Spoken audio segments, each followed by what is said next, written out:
Praise the Lord to all. Praise the Lord सभी को. I'm thanking God for this wonderful opportunity He gave to me. मैं ये सुंदर अवसर जो परमेश्वर ने मुझे दिया है उसके लिए मैं परमेश्वर का धन्यवाद करता हूँ. God gave me this opportunity to share His words. परमेश्वर ने मुझे ये अवसर दिया है कि मैं परमेश्वर के वचन को बांट सकूं. So before starting, I would like to pray for the sermon. तो शुरू करने से पहले मुझे आज के संदेश के लिए मैं प्रार्थना करना चाहता हूँ. Let's pray. आइए प्रार्थना करेंगे. Our gracious Heavenly Father, thank you for this wonderful time that you gave to us, Lord. Help us to understand the sermon and take this in charge in our daily life, Father. Lead us and guide us. In the name of Jesus, I pray. Amen. Amen. Amen. So, for today's sermon, I have chosen the topic, distractions, they come.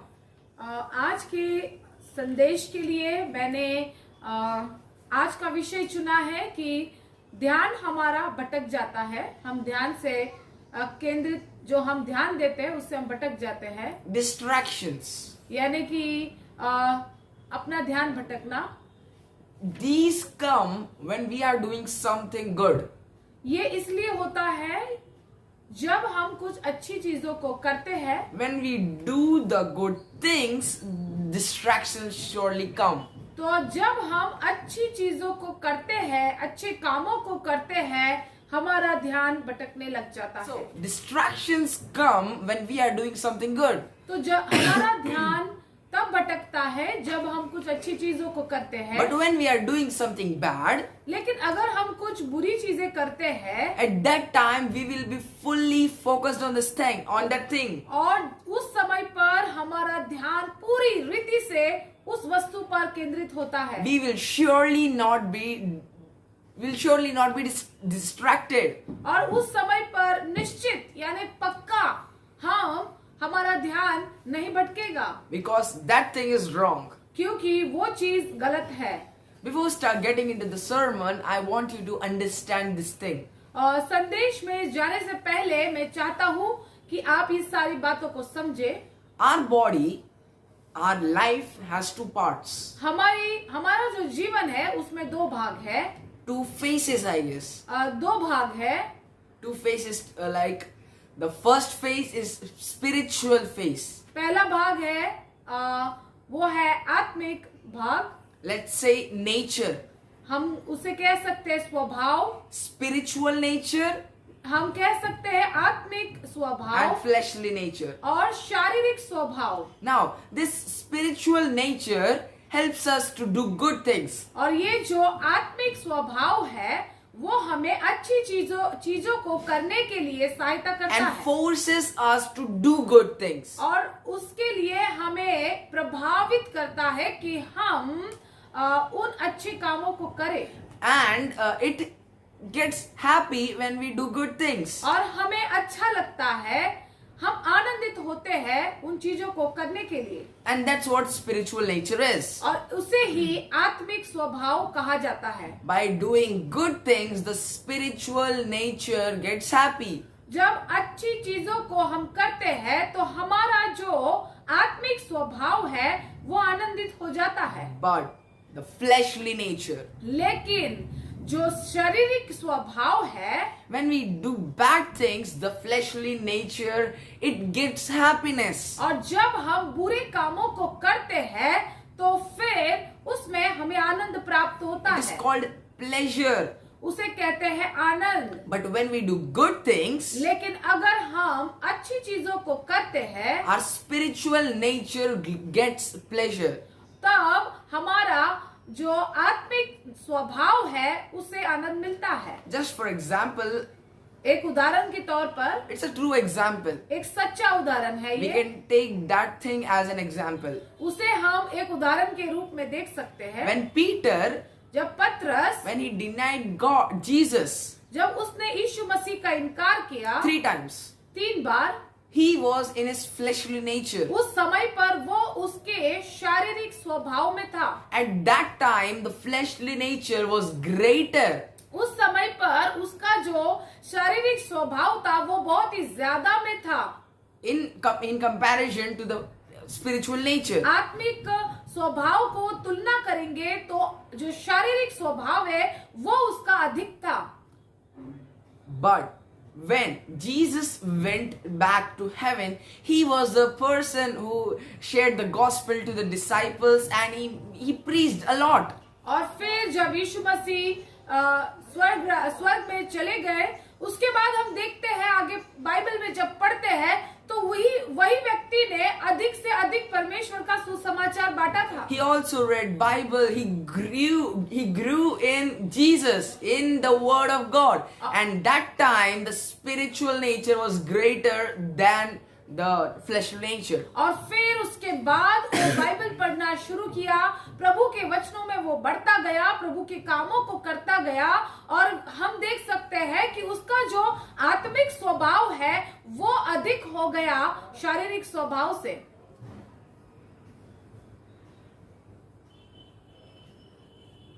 And this is the difference between the fleshly nature and the spiritual nature. और यही है उन दोनों आत्मिक स्वभाव और शारीरिक स्वभाव के अंदर का जो फर्क है वो यही है।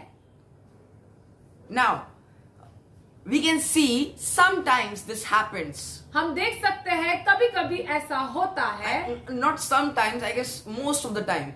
कभी कभी नहीं, मुझे लगता है कि हमेशा ही ऐसा होता है। We are reading Bible. हम बाइबल पढ़ते हैं, Our phone is next to us. हमारा फोन हमारे बाजू में होता है। Ting, there's a notification. आप सोचो ऐसे आवाज आती है टिंग और फिर कुछ ना कुछ उसमें आ जाता है।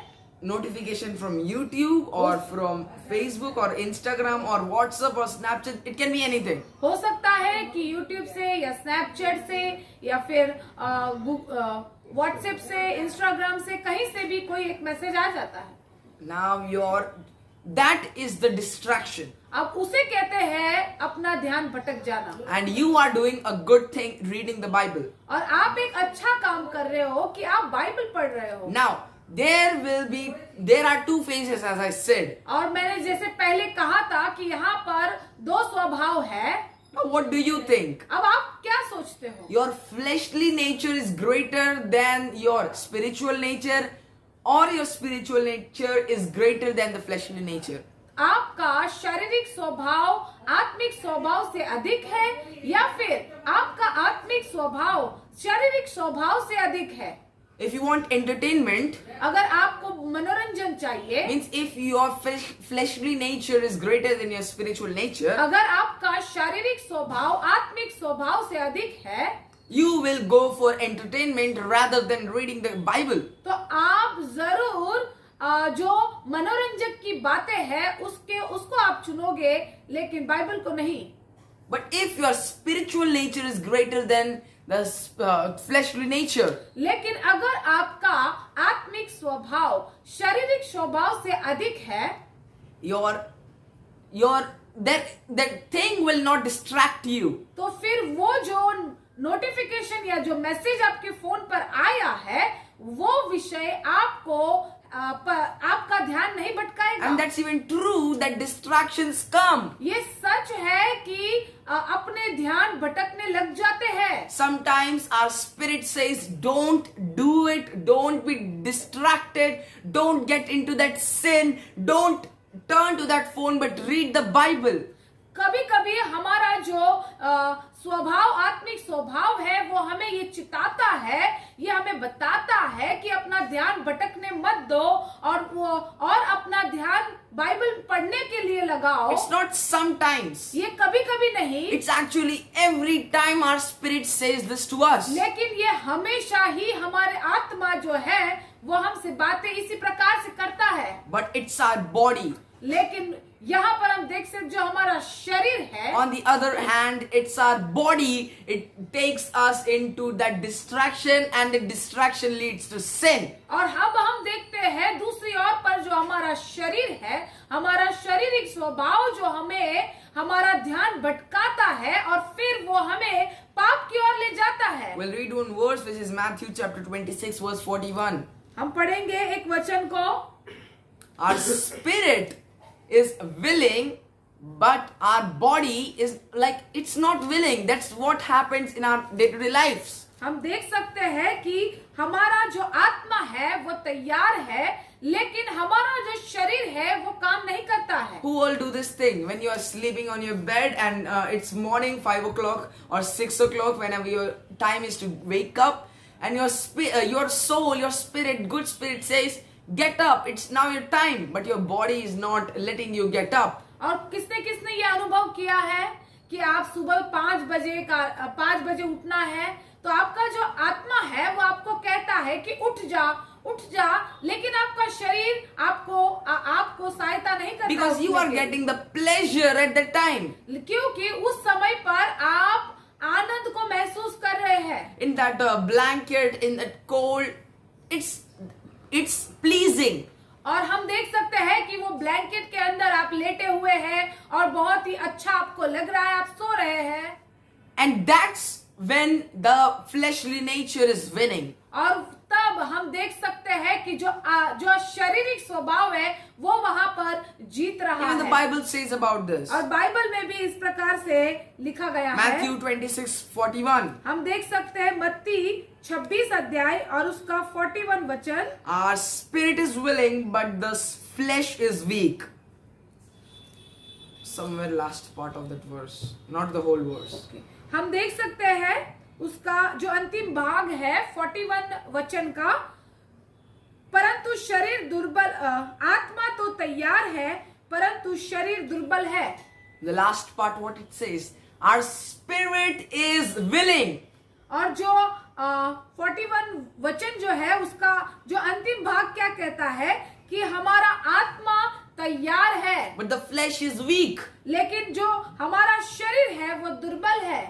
The flesh don't want to read the Bible. जो शरीर है वो ये नहीं चाहता कि वो बाइबल पढ़े।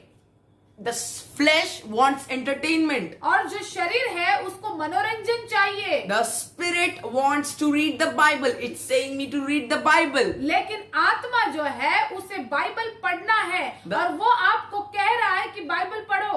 The spirit don't want it to be distracted. और जो आत्मा है वो नहीं चाहता कि ध्यान भटक जाए। But लेकिन the spirit is weak.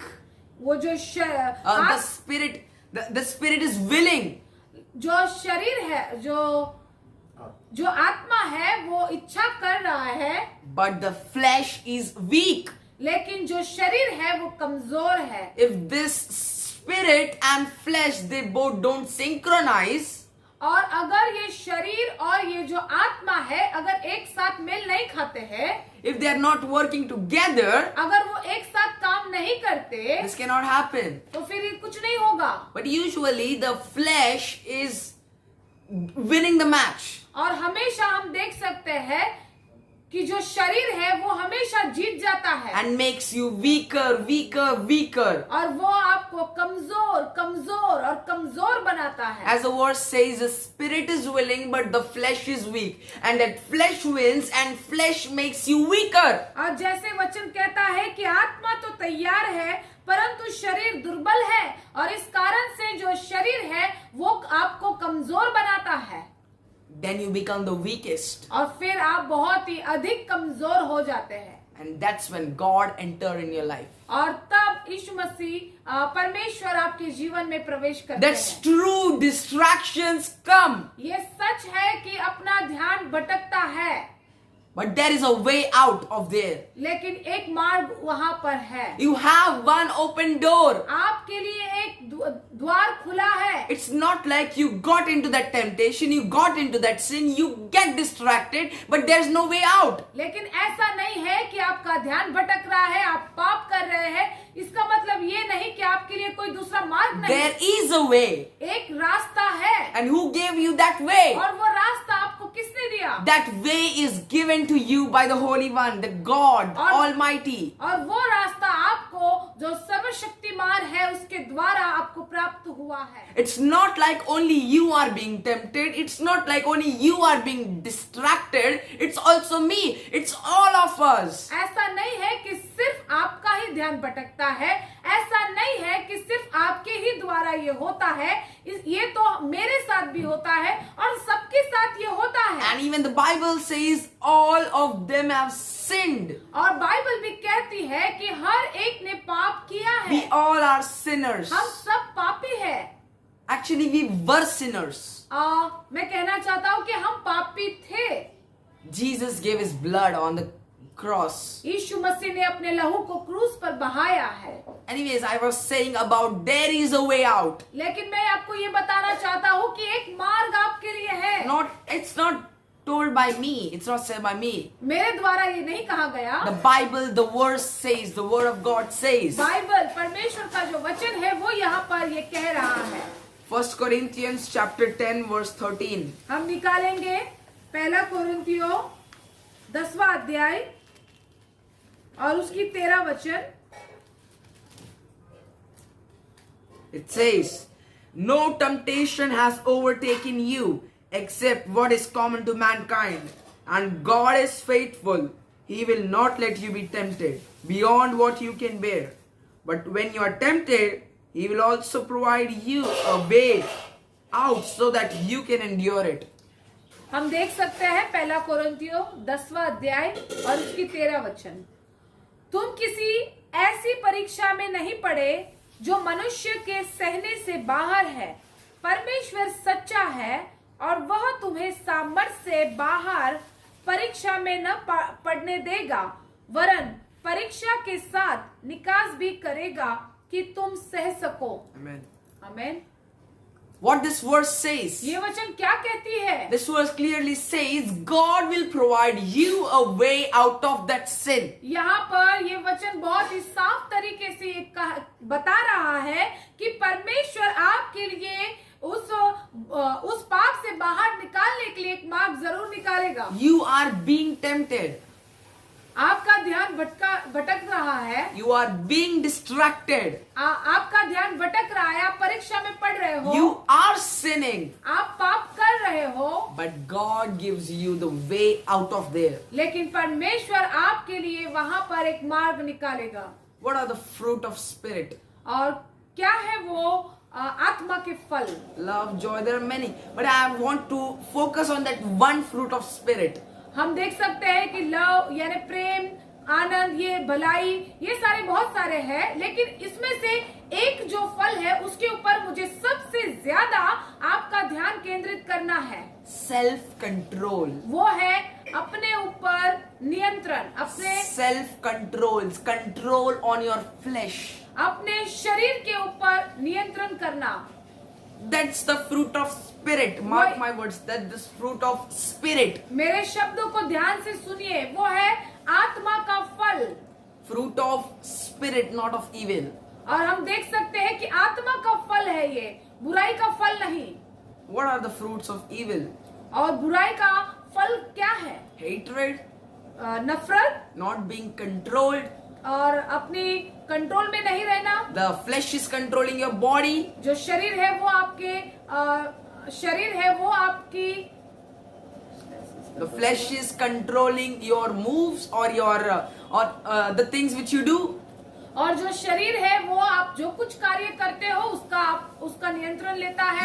You want the pleasure for your flesh. और आपके शरीर की जो शरीर को आनंदित करने के लिए आपको काम करना है। That all the things which are related to your flesh. वो सारी वस्तुएं जो आपके शरीर से संबंधित है। Means who want to make your flesh happy, not your spirit. और जो आपने अपने शरीर को आनंदित करना चाहता है लेकिन अपनी आत्मा को नहीं। That's evil. और उसे ही कहते हैं पाप, बुराई। That's evil. वो बुराई है। Things which you do to make your flesh feel good, that's evil. वो वस्तुएं करना जो आपके शरीर को अच्छा लगे उसे ही कहते हैं बुराई। And those are the fruits of evil. और वही है बुराई के फल। And the fruits of spirit, self-control. और जो आत्मा का फल है उसमें से जो अपने ऊपर नियंत्रण करना। And the fruits of evil. और जो बुराई का फल फल है hatred, वो बुराई, entertainment, नफरत, मनोरंजक, many things, और many बहुत- other things. और बहुत सारी ऐसी चीजें Uncountable. हैं। उसको हम गिन नहीं पाएंगे। That's different for you, that's different for me, that it is different for others. और वो आपके लिए अलग है, मेरे लिए अलग है, और दूसरों के लिए भी अलग अलग वस्तुएं All हैं। those things here in the fruit of evil. वो सारी वस्तुएं यहीं पर आती है, वो है बुराई के फल। And here is the self-control, और- one component of that fruit of spirit. हम देख सकते हैं एक ही आत्मा का फल है, वो है अपने ऊपर नियंत्रण करना। That one self-control can control all these things. और वही एक ही सेल्फ कंट्रोल यानी आप अपने आप को नियंत्रण करना, वही इन सारे बुराई के फल को कंट्रोल करता है। By this one component, you will win over this all the distractions. These all distractions. सिर्फ एक ही ये आत्मा का फल जो है अपने ऊपर नियंत्रण करना, इससे ही आप इस बुराई के फल पर विजय पाओगे। Just by that one self-control. सिर्फ एक ही वो है अपने ऊपर नियंत्रण करना। It's correct. Distractions come. ये सही है कि अपना ध्यान भटकता है। Surely they will come. ये होगा, पक्का होगा।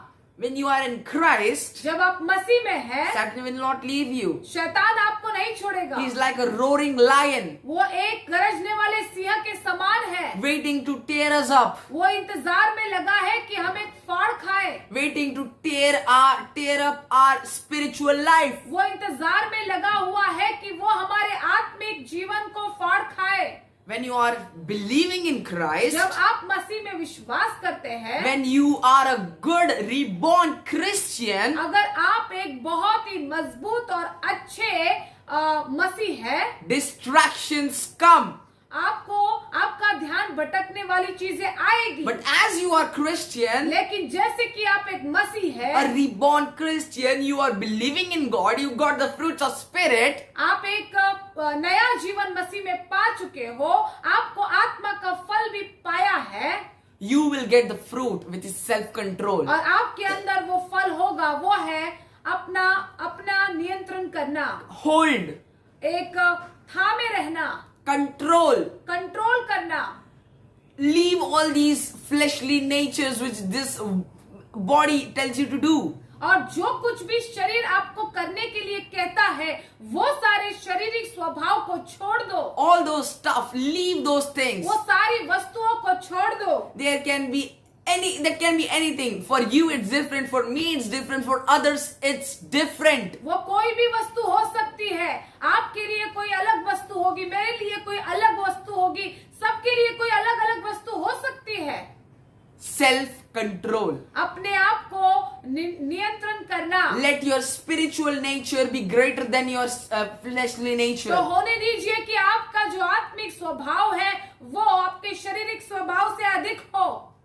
Let your spiritual nature win over the fleshly nature. तो होने दीजिए कि आपका जो आत्मिक स्वभाव है वो आपके शारीरिक स्वभाव के ऊपर विजय पाए। If surely you are a reborn Christ, a good Christian, अगर सच में अगर आप एक मसीह हो, you will surely get the fruits of spirit, and you will get the self-control which will help you to stop all these distractions and dump all these distractions. तो जरूर आपके अंदर वो आत्मा के सारे फल होंगे, और उसमें से वो फल होगा वो है अपने आप को कंट्रोल करना, अपने आप को नियंत्रण करना, जिसके द्वारा आप शारीरिक स्वभाव से शारीरिक अभिलाषा को पूरी करने वाले सारे वस्तुओं को आप वहीं पर गाड़ देंगे। I hope now you understand that spiritual nature is to be greater than the fleshly तो nature. मैं आशा करता हूँ कि आप सब समझ गए हैं कि हमारा जो आत्मिक स्वभाव है वो अपने शारीरिक स्वभाव से अधिक होना चाहिए। And you will surely use the fruit of spirit which is self-control. और जरूर आप जो आत्मिक जो अपने जो शारीरिक स्वभाव के आत्मिक फल है उसके अंदर का जो अपने आप को नियंत्रण करने का जो फल है उसके ऊपर आप ज्यादा ध्यान देंगे। And remember, और ध्यान रखिए, distractions will come when you do good things. अगर आप कोई भी अच्छा काम करते हैं तो जरूर आपका ध्यान भटकने वाली चीजें आपके बीच में आएगी। Now it's on you how you judge that it is a good thing or a bad thing. अब आपके ऊपर है कि आप किस तरीके से ये तय करते हैं कि ये अच्छा है या फिर बुरा है। Now if there are distractions in your life, अगर आपके जीवन में आपका ध्यान भटकता है, be happy. आप खुश रहिए। Be happy because you are going on the right path. आप खुश रहिए क्योंकि आप एक सही रास्ते पर चल रहे हो। Because distractions come when you are doing good things. क्योंकि जब आप अच्छे काम करते हो तो आपको ध्यान भटकने वाली चीजें आएगी। Now when there are no distractions, the path is clear. अगर आपको कोई भी ध्यान भटकाने वाली चीज नहीं आ रही है, रास्ता एकदम साफ है, then you are going on the wrong path. तब आप समझ जाना कि आप एक गलत रास्ते पर हो। The path which is full of hurdles, the path which is full of stones, big stones, and there are many levels, that's the right path for you. और जो रास्ता बहुत ही कठिन है और बहुत सारे लेवल्स वहां पर है, तो आप समझ जाना कि यही आपके लिए सही मार्ग है। The clear way is never the best way in the good way. जो साफ रास्ता है वो आपके लिए कभी भी अच्छा रास्ता नहीं The होगा। narrow gate is for you. जो सकरा रास्ता है वो आपके लिए है। But the wide gate, which is full, very comfort, it's very easy to which is very easy to get in. लेकिन वो जो चौड़ा रास्ता है वो बहुत ही आसान है, जिसमें से आप बहुत ही अच्छी तरीके से सफलतापूर्वक आप जा पाओगे। No distractions, no temptations. You are just going and going and going. उसके अंदर आपको कोई भी ध्यान भटकाने वाली चीज नहीं आएगी। आप उसके अंदर जाते ही रहोगे। That's the wrong path. और वो गलत रास्ता होगा। It's the wrong gate you are choosing. वो जो दरवाजा है आपने वो गलत दरवाजा चुना है। But there are distractions when you do good things. So when you do good things, let your self-control work. लेकिन वहां पर जब आप अच्छे कामों को करते हो, आपका ध्यान जरूर भटकेगा, लेकिन उस समय पर आपका जो अपने आप पर नियंत्रण करने वाला आत्मा का फल है, वो आपको वहां पर कार्य करे ताकि आप अपने आप को कंट्रोल करें। And may God help you to cross all the levels, the difficulties, the hurdles, the distractions, the temptations to get to the point. और प्रभु करे आपको सहायता करे ताकि आप वो सारे मुश्किल पड़ाव को पार कर उस रास्ते पर चले जाए। In the name of Jesus, I ask God that God help us to overcome all the distractions which come in our life. तो यीशु मसीह के नाम से मैं परमेश्वर से ये मांगता हूँ कि जितनी भी मुश्किलें और जो हमारे जीवन में ध्यान भटकाने वाली वस्तुएं है, वो सब हमारे जीवन से चली जाए। It's not remove the distractions, but help us to overcome the distractions. उसको निकालना नहीं, लेकिन उसके ऊपर विजय पाना है। And when you have distractions, don't be discouraged, don't be sad. और अगर आपका ध्यान भटक रहा है तो उस समय पर निराश मत होना। Be happy and overcome it. आनंदित रहना और उसके ऊपर आत्मिक स्वभाव से विजय पाना। I hope this sermon was helpful for you. मैं आशा करता हूँ कि आज का संदेश आपके लिए सहायता पूर्वक होगा। Thank you. Amen. धन्यवाद। आमेन।